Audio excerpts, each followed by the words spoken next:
Welcome back to the Better Than a Pill podcast. Today, I'm so excited to have Leigh Brandon on as a guest. And Leigh has been in health and fitness since 1996. He has suffered from severe cystic acne, which started at the age of 13, which really affected his self esteem and confidence while working in health. And he felt like an imposter. But by the age of 30, he discovered the work of Paul Sheck and William Wolcott and quickly began to understand why doctors weren't able to help him. Leigh has overcome acne, gut problems, lumbar spine disc herniations, ACL sprains, and shoulder impingement syndromes, and he helps other people do the same. Wow. Well, that's quite a long list there, Leigh. You've done a lot, and I'm so grateful to have you here and welcome to the show. Thanks for having me. Yeah, it sounds like I'm an old wreck listening to all the injuries I've had, but that is over a 55-year period, so I haven't done too bad.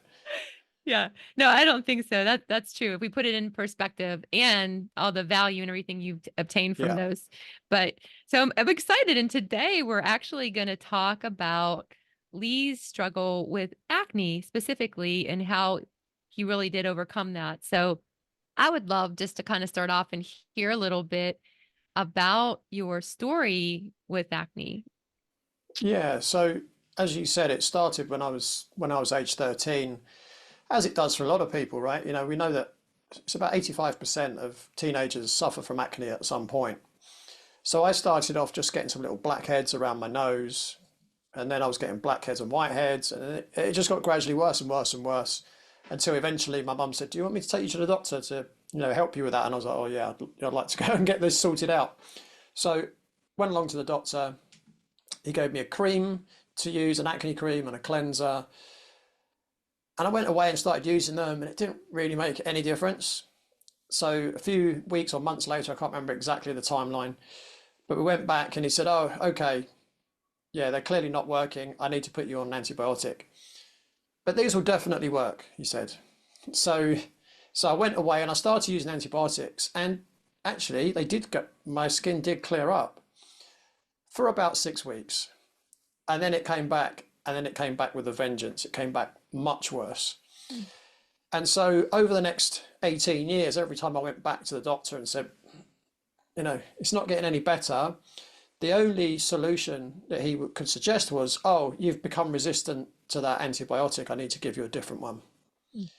So, looking back now, I think, what did that do to my gut microbiome, And I mean, I'm sure it's possibly still even affecting me today, having taken antibiotics for that long. But again, as you alluded to in the introduction, it was devastating on my confidence, on my self-esteem. It definitely affected my confidence during job interviews, and I've no doubt cost me a lot of money because of that. Also, relationships, that's very tricky when your face looks absolutely dreadful. And by the way, it wasn't just my face; I had it on my chest and my upper back as well. Yeah. And it wasn't the odd spot here or there. I was covered, and they were often really big boils as well.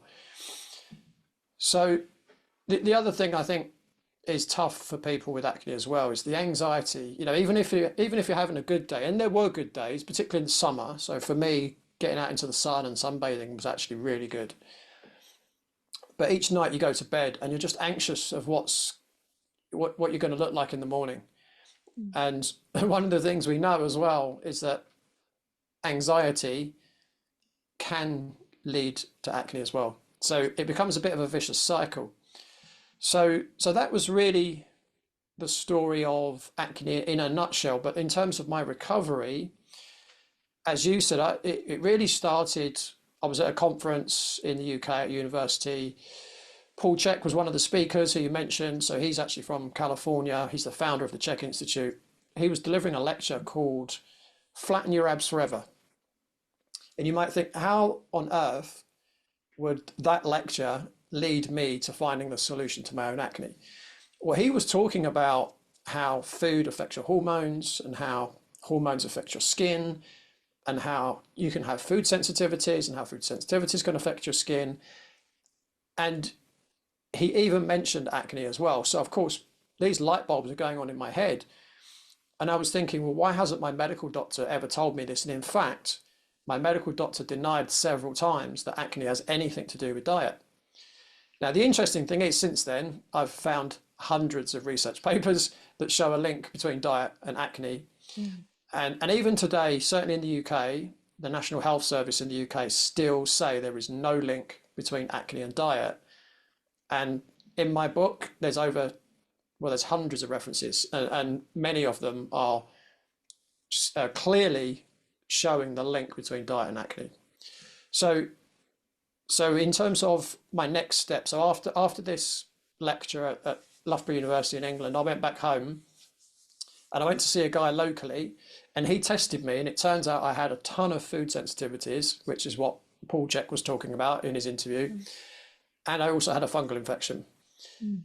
So the guy said to me, the first thing you need to do is to stop taking those antibiotics, because it was probably the antibiotics that caused me to get a fungal infection, right? Because the antibiotics have cleared out all the good bacteria, and now that allows the less desirable microbes. And one of them is Candida, which is what I had. You know, we all have a level of Candida. It doesn't really become a problem until it really proliferates.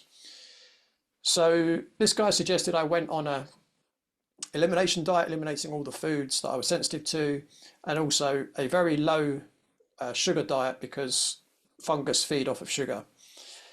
And I went home, cleared all my cupboards out, went to the supermarket, restocked on all the things I could actually eat, and within 2 weeks my skin cleared up.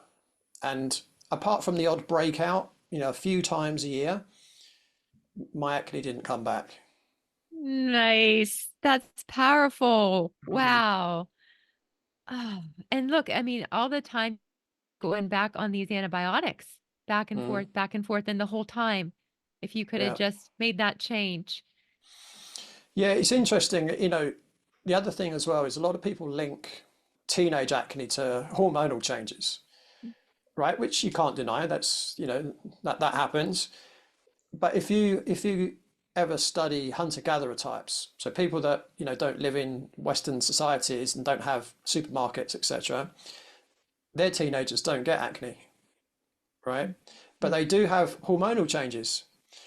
So one of the things that I think is possibly one of the reasons why teenagers get acne, it's probably the worst decade of your life in terms of the food that you eat for a lot of people. And it certainly was for me.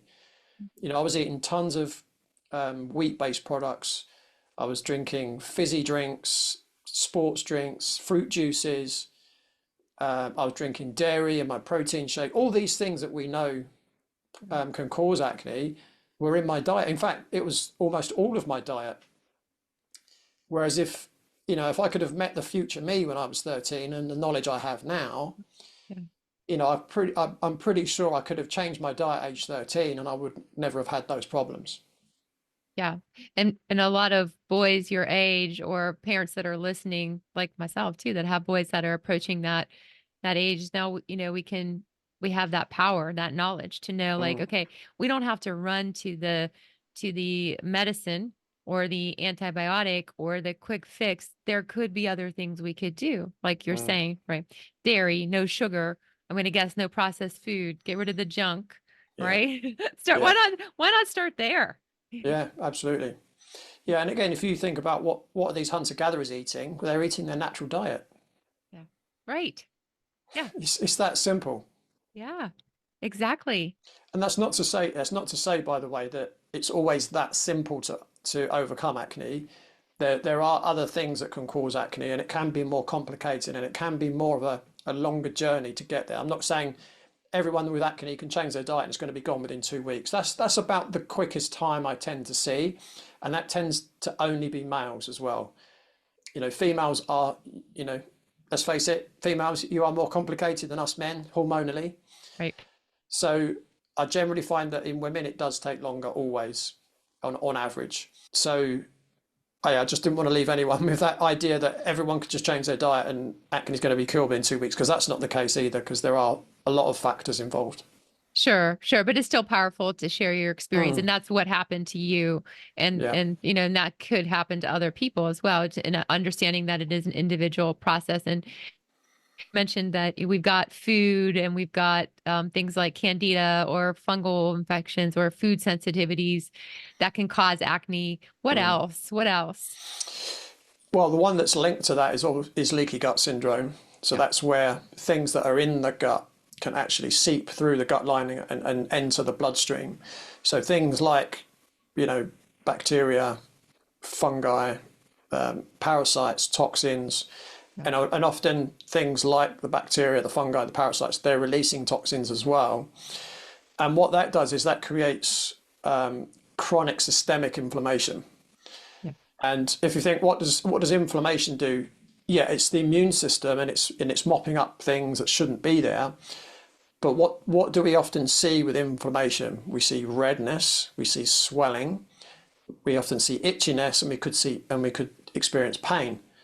That's all the things that you see with acne, right? You get the redness, you get the swelling, the bumps, you get the itchiness, and you get sometimes it can be painful as well.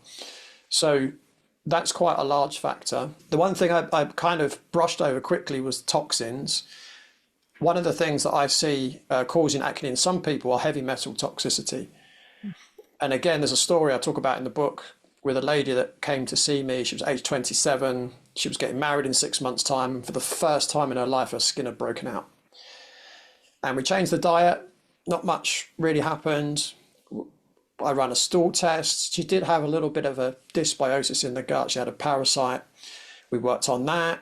It got a little bit better, but she was panicking because now it's like 3 months out. And she's like, I don't want to look like this on my wedding day. And so I said, well, look, let's run a heavy metal test just to see if that could be what's going on. And it came back and everything was clear apart from mercury. Her blood mercury was literally off the chart. Mm. And it wasn't just slightly off the chart, it was way, way, way off the chart. And she said to me, how can that be? How can I have mercury that high? And I said, well, I can't be sure. I said, but the most common thing tends to be if people eat a lot of tuna fish. Yeah. And she looked at me stunned and she said, I've been eating tuna every day for lunch for 10 years. Wow. Right. There you go. Yeah. So she cut the tuna out of her diet, and I got her to take some liposomal L-glutathione to help release the mercury from the blood. Within a matter of weeks, her skin had completely cleared up, and she got married, and now they've had a baby. They've got a little kid now. So, it all ended up a happy story in the end. But yeah, she was certainly panicking for a fair few months. Yeah. No, and it's amazing too, because that just brings into the light that it is individual. We have inflammation and then we have things like that heavy metals, toxins that can affect us each differently. And you Mm. don't really know until you really work at an individual level, right? Yeah, Yeah. yeah. I mean, stress is another big one as well. One of the things that stress does, it breaks down mucin, which forms the lining of the gut. So it actually increases the likelihood of leaky gut. But the other thing, if someone's got high cortisol, so that's high stress hormone, if the cortisol is actually high, that can stimulate the sebaceous gland to secrete the oil or the sebum for the skin. So that helps to lubricate, moisturize, and protect the skin.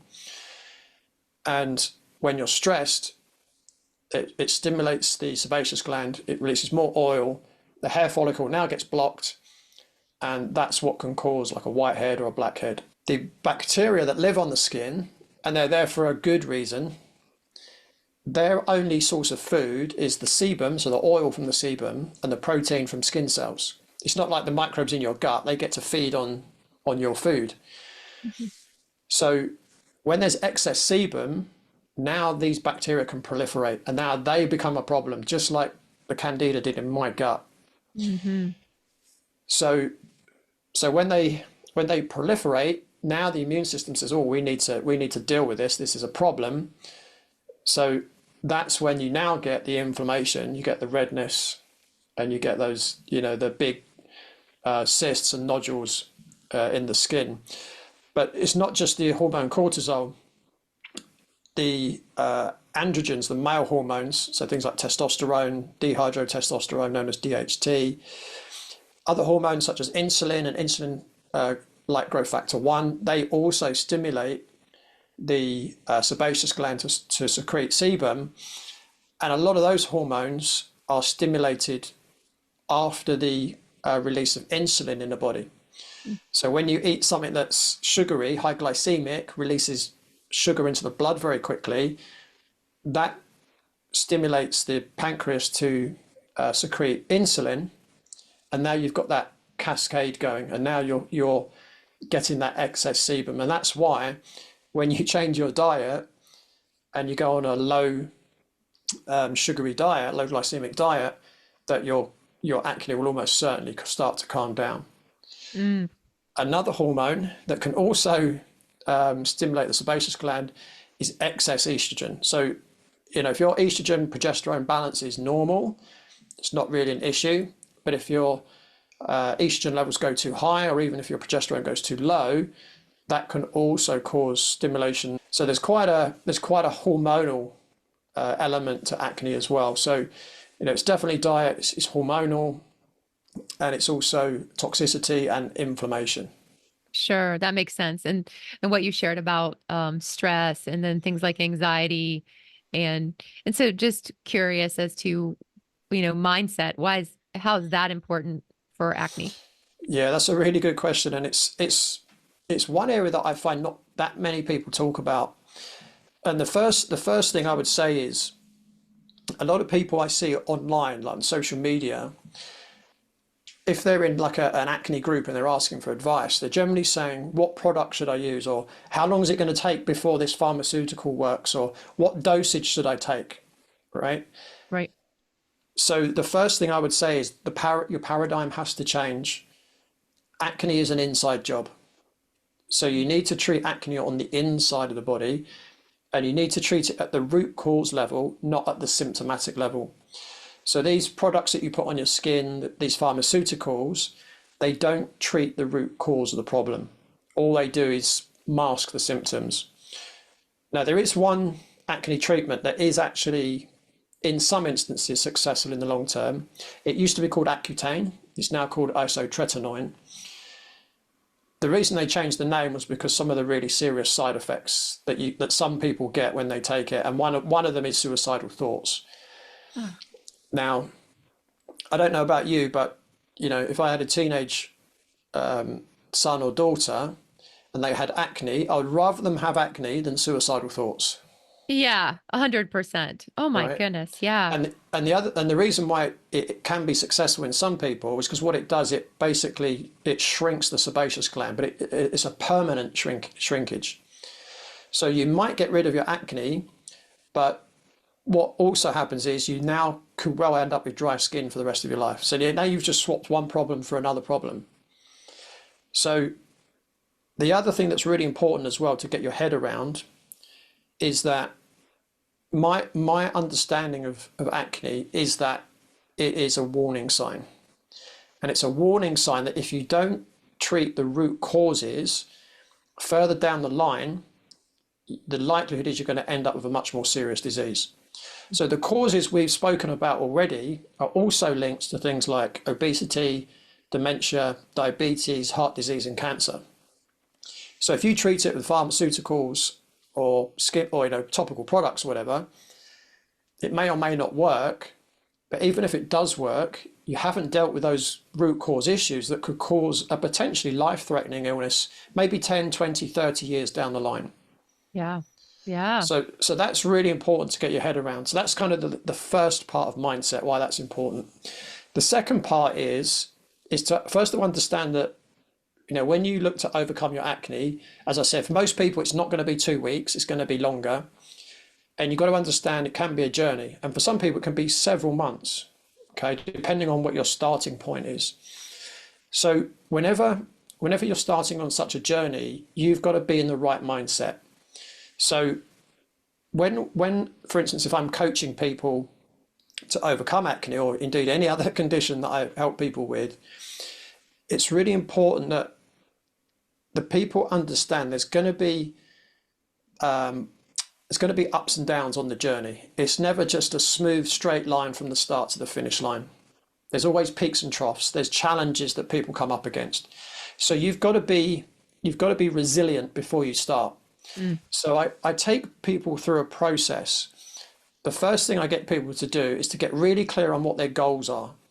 Now that might sound really simple, but it's an important part of the process. And the other important part of setting your goals is to make sure they're positive goals. And again, that might seem like, well, of course. But for instance, if I say to someone, okay, so what's your ultimate goal? And they say to me, I want to be acne free. No, no, no, no. That's not a positive goal because you're focusing on acne and that's not what you want.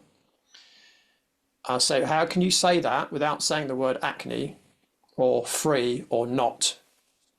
So they might say, I want clear, glowing skin as an example, right? Because that's how they want it. You know, again, if they say, you know, often people say, oh, blemish free. I say, okay, no, I don't want you to focus on blemishes, right? How do you want it to be? Because, you know, we know from quantum physics that everything in the universe has a vibration. Your thoughts have a vibration, right? So you want to be putting out the vibration of what you do want, not what you don't want. So that's the first thing. The next thing, once they've set their goals, is I get them to come up with an affirmation statement. So it might be, I'm happy and grateful now that my skin is soft and clear, let's say. And I get them to say that as many times as they can possibly remember to say it every day, because you're creating that vibration. The next thing I get them to do is to set core values around their lifestyle behaviors, because your core values are your, if you like, your instruction manual on how you're going to achieve the goal that you want to achieve. How are you going to live your life? What choices are you willing to make? So there might be core values around food, around hydration, around sleep, around exercise. And whenever someone's not living in alignment with their core values, it's underlining that they're not leading themselves towards achieving the goal they want to achieve. And that's okay as long as they're doing that consciously. Because, you know, I had a client recently and he was due to see, like, he's seeing me once a week, and there was one week he just didn't see me at all. And I thought, that's really strange because he's normally really on it. So I contacted him, so, is anything up? He said, oh no, I just feel really bad. I feel really guilty. I've just had a week where I made some really poor food choices. And I had to take him back to his core values and say, look, you know, maybe your core values were too strict. Maybe you need a little bit more wiggle room, because there's no point feeling really bad. And also, it's okay to make mistakes as long as you learn from them, right? You know, I say to all my clients, there's no such thing as failure, only feedback. Yeah. Right. All right. 100%. Unless, of course, you keep making the same mistake over and over, then, you know, then that is a problem. But the next thing I do, because, you know, I've been coaching for 28 years, so I've pretty much heard every excuse under the sun as to why someone can't follow the program, right?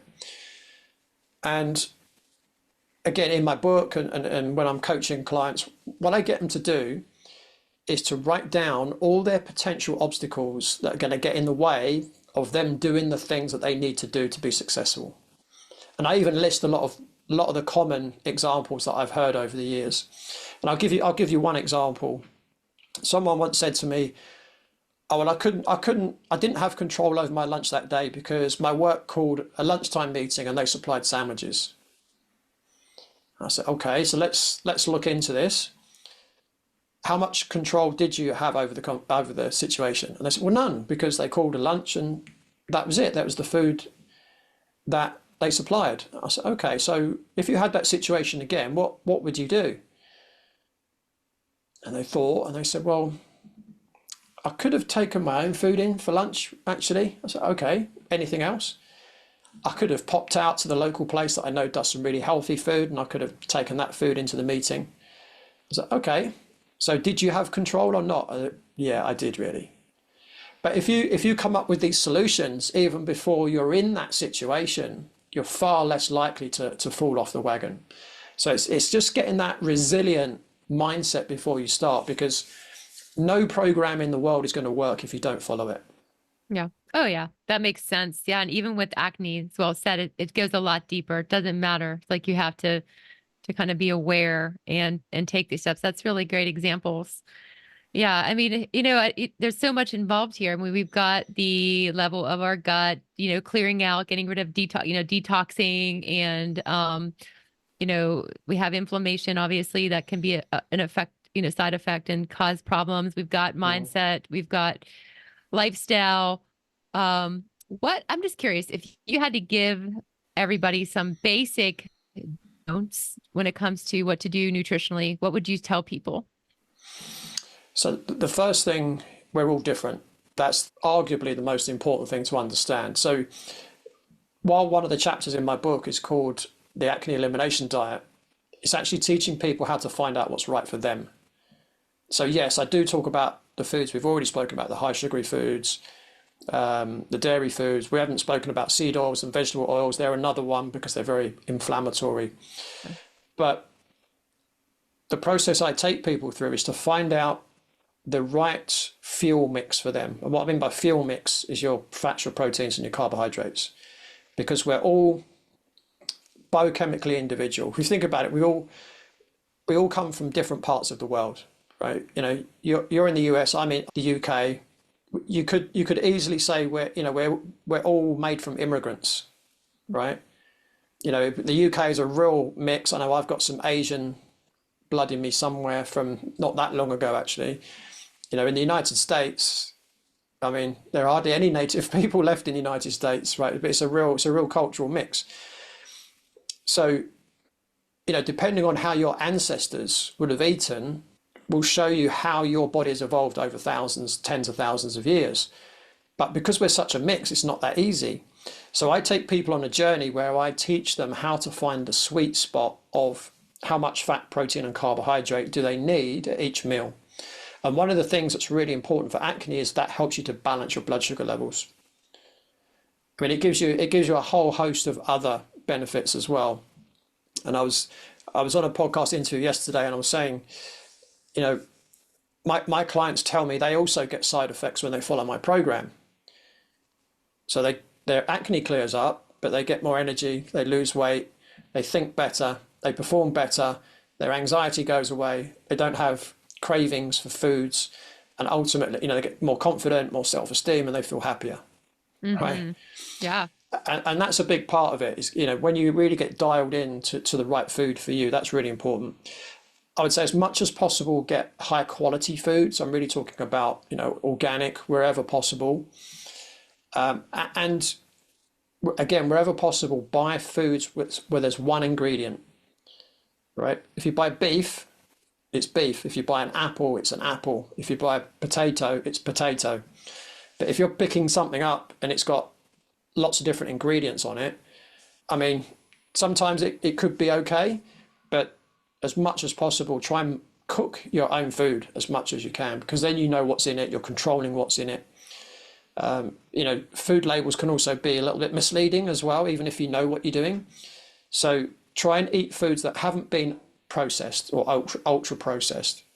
So try and eat real food, fresh food, natural food, and I would say cook as much of it as yourself as you can. Mm, that's great. Yeah, that makes sense. Yeah, Leigh, this has been great. You have a wealth of knowledge. You've been doing this for so long. And will you mention the book that you have written to the audience again? Yes. Yeah, it's Eliminating Adult Acne for Good. It's just over my shoulder here for those that are watching. You can get it from, all major online bookstores. Amazon's probably the easiest place to get it. But yeah, it's got everything in there that I go through with my clients. I wrote it really for those people that can't afford to work with someone like me. I know, I'm very aware that not everybody can. So, for $20, it's pretty good value for, I remember in my mid-20s, I was willing to pay £25,000 at the time. That would have been about 50,000 US dollars if someone could guarantee they could get rid of my acne. And I've pretty much packaged it up for $20. So I think it's pretty good value.